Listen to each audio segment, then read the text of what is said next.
ሞት የማይሽረው፣ እሳት የማይበላው፣ መጋዝ የማይቆርጠው የክርስቶስ ወታደር እንኳን ለሊቀ ሰማዕታት ለቅዱስ ጊዮርጊስ ዓመታዊ የንግስ በዓል በሰላም አደረሳችሁ።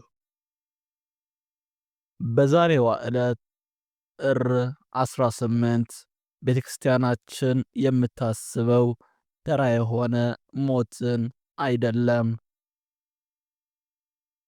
ይህ ዕለት የቅዱሱ አጥንት ተፈጭቶ እንደ ዱቄት ተበትኖ ነገር ግን በእግዚአብሔር ኃይል ተመልሶ የሕይወትን እስትንፋስ ያገኘበት ዘረወ አጽሙ የሚባል ታላቅ ተአምር የተፈጸመበት ቀን ነው።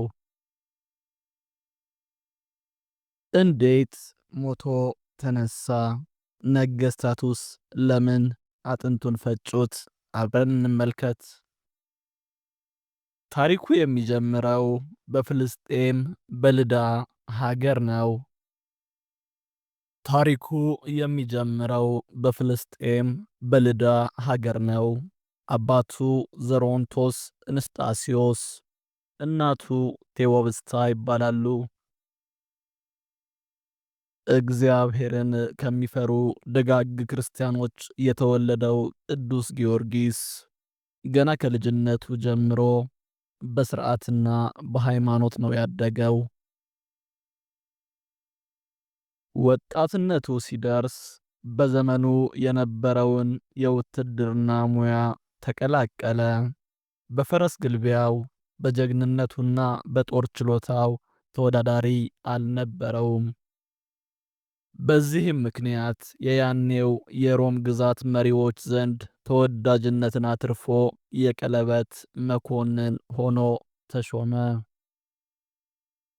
ዓለም በፊቱ ተደላድላ የነበረች ቢሆንም እርሱ ግን ከምድራዊ ክብር ይልቅ ሰማያዊውን ክብር መረጠ። በዚያን ዘመን ዱዲያኖስ የተባለ ጨካኝ ንጉሥ ከሌሎች 69 ነገሥታት ጋር በመሆን ክርስቲያኖችን ያሳድድ ነበር። ለጣዖት ስገዱ የሚል አዋጅ ታወጀ። ቅዱስ ጊዮርጊስ ግን ዝም ማለት አልቻለም። የሹመት ልብሱን አውልቆ ወረወረ። በሰባው ነገሥታት ፊት ቆሞ እኔ ክርስቲያን ነኝ፣ አምላኬ ኢየሱስ ክርስቶስ ነው ብሎ መሰከረ። በኋላ ለ7 ዓመታት የሚቆየው መከራ ተጀመረ። መርዝ ጠጣ አሉት፣ ጠጣ፣ አልሞተም። በሰይፍ አካሉን በጠሱት፣ ዳነ። ተአምራቱ እየበዛ ሲመጣ ነገሥታቱ ግራ ተጋቡ። ይህ ሰው ምድራዊ አይደለም እያሉ ተጨነቁ። ነገሥታቱ ተሰብስበው መከሩ። ይህንን ሰው ስንገድለው እየተነሳ ሕዝቡን አስከተለብን።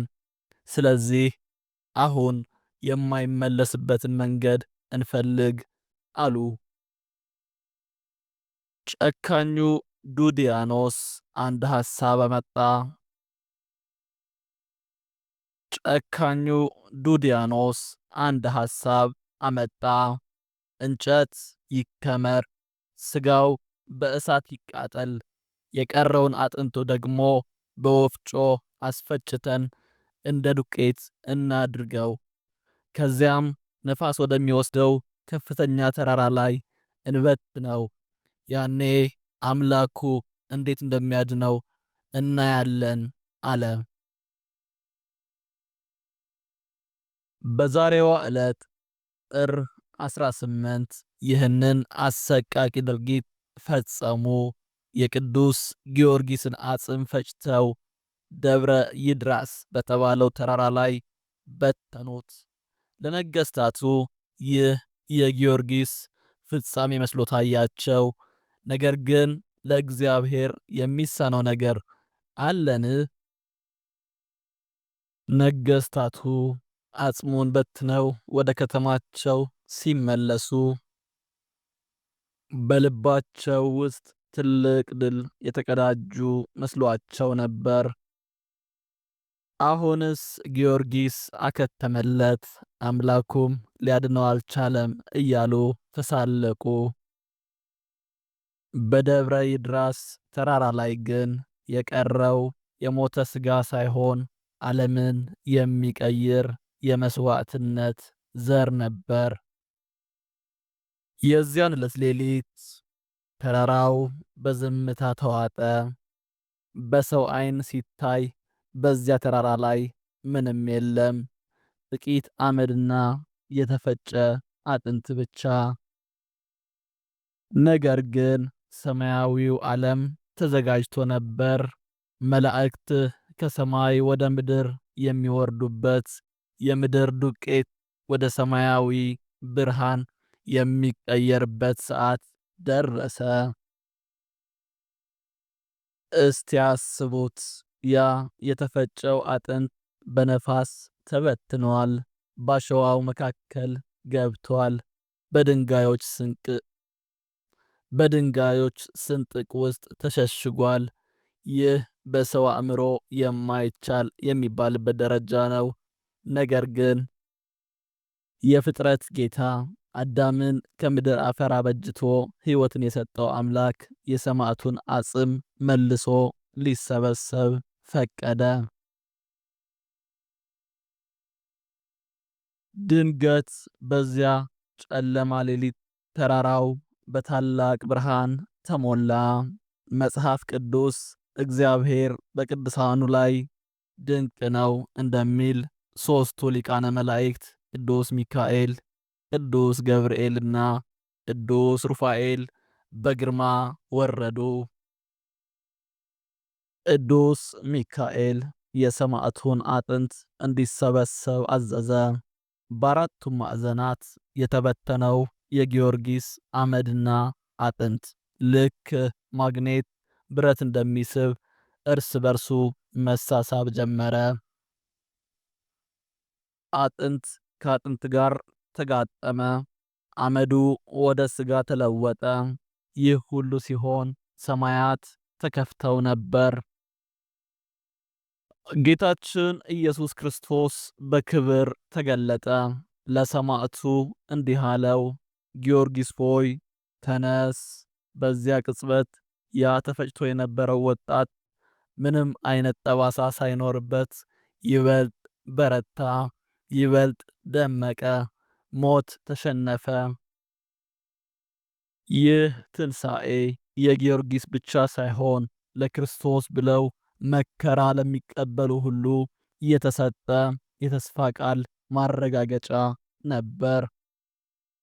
ቅዱስ ጊዮርጊስ ተነስቶ በመቆም ለፈጣሪው ስግደት አቀረበ።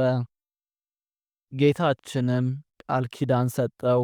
ስሙን ለሚጠሩ መከራውን ለሚያስቡ ሁሉ ጥበቃ እንደሚሆን። በማግስቱ ጠዋት ነገሥታቱ በደስታ ተሰብስበው ድላቸውን እያከበሩ ነበር። ቅዱስ ጊዮርጊስ በታላቅ ግርማ ወደ አዳራሹ ገባ። ጠባቂዎቹ ደነገጡ። ነገሥታቱ ዓይናቸውን ማመን አቃታቸው። ይህማ እርሱ ሊሆን አይችልም፣ መንፈሱ ነው አሉ። ነገር ግን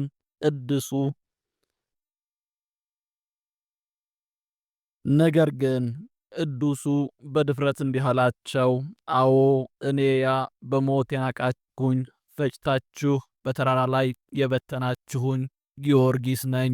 አምላኬ ሕያው ነውና አስነሳኝ። ይህ ቅጽበት በቤተ ክርስቲያን ታሪክ ትልቅ ቦታ አለው። ምክንያቱም የጠላትን ትዕቢት የተሰበረበት ቀን ነው። ዘረወ አጽሙን መበተን ብለው የጀመሩት ሴራ ትንሣኤ አጽሙ የአጥንቱ መነሳት ሆኖ ተደመደመ። ከዚህ ተአምር በኋላ ብዙዎች አምነው ሰማዕትነትን ተቀብለዋል። እንግዲህ ጥር 18 ስናከብር የምናከብረው የጊዮርጊስን ጀግንነት ብቻ አይደለም። የምናከብረው የእግዚአብሔርን ታማኝነት ነው። ቅጥቃጤ አጽሙ ለጊዮርጊስ የምናከብረው የእግዚአብሔርን ታማኝነት ነው። ቅጥቃጤ አጽሙ ለጊዮርጊስ ስንል እኛም በሕይወታችን በተለያየ ችግር ብንደቅ፣ በሐዘን ብንበተን፣ በድህነት ብንፈጭ እግዚአብሔር ግን መልሶ ሊያቆመን እንደሚችል እናምናለን። በየአብያተ ክርስቲያናቱ ታቦት ወጥቶ ሲነግስ፣ ዝናብ ሲዘንብ ያንን የደብረ ኤድራስ ተአምር እናስብ። ቅዱስ ጊዮርጊስ ሆይ እንደ አጥንትህ የተበተነውን ሕይወታችንን ሰብስበ በእምነት አጽንተህ ለክብር አብቃን። አሜን።